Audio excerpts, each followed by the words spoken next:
so exciting to have joining us here on the program Troy Miller. He's the CEO of National Religious Broadcasters. Thank you so much, Troy, for coming on. Oh, thanks, Stacy, for having me again. I'm glad you're back because the evangelical vote is something I love talking about. I actually don't understand the phenomenon of having 30 or 40, sometimes the numbers change, but it's somewhere in the range of 30 to 50 million Americans who are evangelicals who are either unregistered to vote or don't vote in major presidential contests. And I always wonder about that because I feel like as a Christian, we've really been mandated to tend the garden. And as a part of tending the garden, it's dealing with politics. It's just a tool. We're supposed to use it, every year. We might vote on school board or we might vote in a primary on election years for president. But there's something to vote on, and it doesn't take very long. If you go during the lull right before lunch or the lull in the early afternoon, voting takes less than 20 minutes. Why don't people vote? Right. It does take less than 20 minutes, and we have all the opportunities to early vote today. We're working on this hard because there's been a history of just intimidation within the Christian community of, whether or not Christians should be involved in the culture. And look, to think about it for a second, to step back and say, who do you want to be governed by? This is not a personality test. This is about who's going to govern the country, who's going to set the policies, who's going to set the agenda for this country. And whoever that is, they have a worldview. They have a view, an ideology behind them that is going to drive those decisions. And I think Christians need to step back and think about that. Do we want that to be driven by a Christian worldview? Or do we want that to be driven by a secular pagan worldview? Because if you look at what's going on in politics today, the world is moving, and this country in particular is moving very, very rapidly to the secular side, and the secularists are driving the laws in this country. Who'd have thought, Stacy, that we would today, one of the major issues in the culture today is whether or not you want to allow adolescents to mutilate themselves because right now in their life they might think they're another gender, and you would allow them to ruin their life when they make that decision or change that. We don't allow them to drive, we don't allow them to smoke, we don't allow them to drink, but suddenly it's okay to say, yeah, I'm a different gender. Go ahead and ruin me for life if this fad passes me. It's just crazy, and Christians need to think about that. Yeah, and the lack of participation means that people who don't have children's best interests at heart are the ones who make these decisions. When you talk about things kids can't do, you know what else kids can't do? They can't get their ears pierced or get a tattoo without their That's parents' right. permission, right? Just try it. Send your 12-year-old into a tattoo parlor or the little princess shop at the mall where they do the ear piercings, and they'll tell that kid, where's your parent? I need your mom or your dad here to give me permission to pierce your ears, because they view that as a permanent change. Even though, Troy, we all know you can take your earrings out and let your ear holes close up, it'll grow closed. Right. And you can also, with tattoos, you can pay. Now it's not even expensive anymore to have a tattoo lasered off. So you can remove tattoos. But you know what you can't do? You can't regrow breasts if you have them removed. You can't there are other things they're doing to people's bodies we can't really discuss here on television.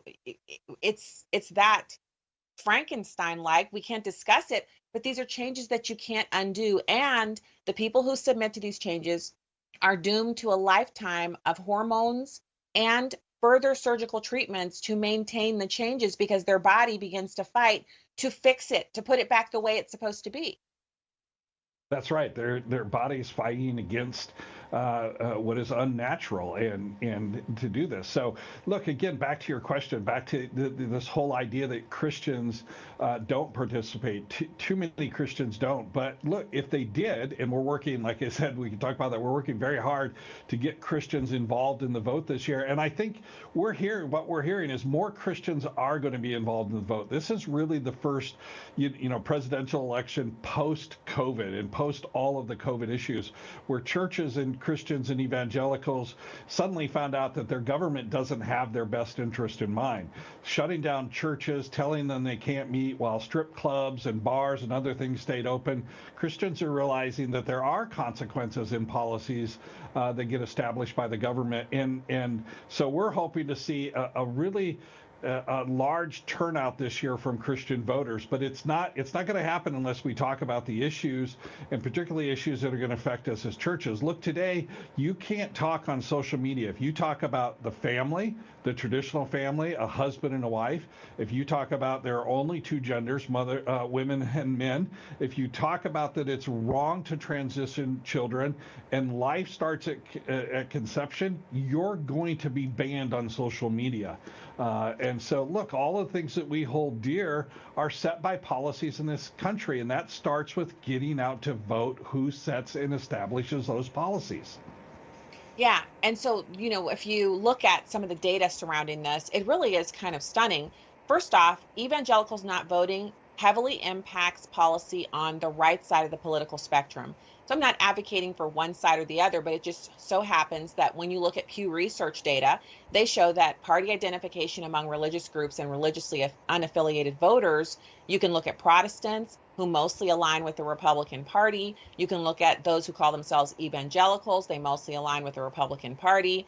Jewish voters continue to be mostly aligned with the Democrats. Muslims associate with the Democrats over Republicans by a large margin, and Democrats maintain a wide advantage among religiously unaffiliated voters. So in order to balance out those realities, Christians, Bible-believing people who go to church, who have a biblical worldview, cannot look at our political world, and it's a mess. Let's face it, Troy. You actually, at your convention earlier this year at NRB, you had so many speakers, the president of Heritage, President Trump was there, and they all spoke to the realities of our political sphere. It's a mess. And the only way to clean up a mess, at least that's how we do it at our house, is if it's a big mess, I call everybody in. It's my husband, all three kids, and I say, look, this is what we have to clean up. And then five sets of hands, five physical persons get it done much faster than if I was to tackle it alone. So for a big mess like what's going on in politics, we need those 30 million or however many millions more than that. We need those voters to jump in and help us clean this thing up.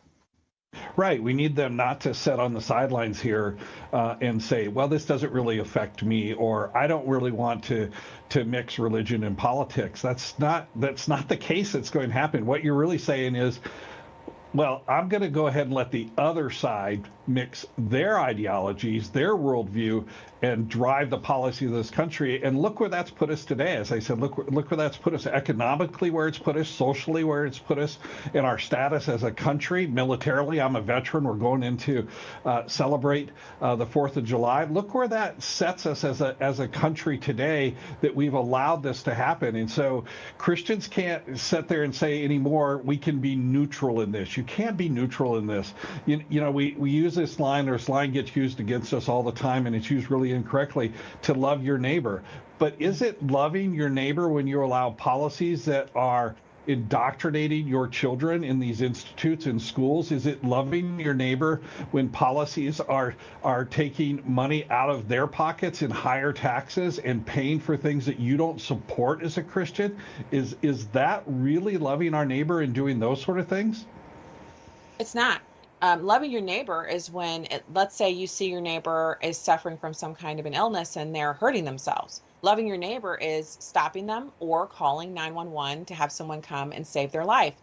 Loving your neighbor is the person who's standing on the bridge and they start to put their leg over so they can jump.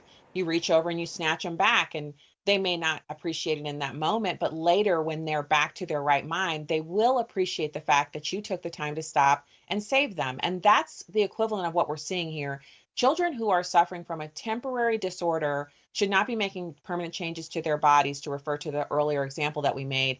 And those who are not participating in our voting processes need to be rescued by us, and especially people in your organization, of which I'm one, National Religious Broadcasters, to go out and tell the truth and encourage people to participate in our process. Our cleanup work, it's not done. We need help, and we need everyone to jump in.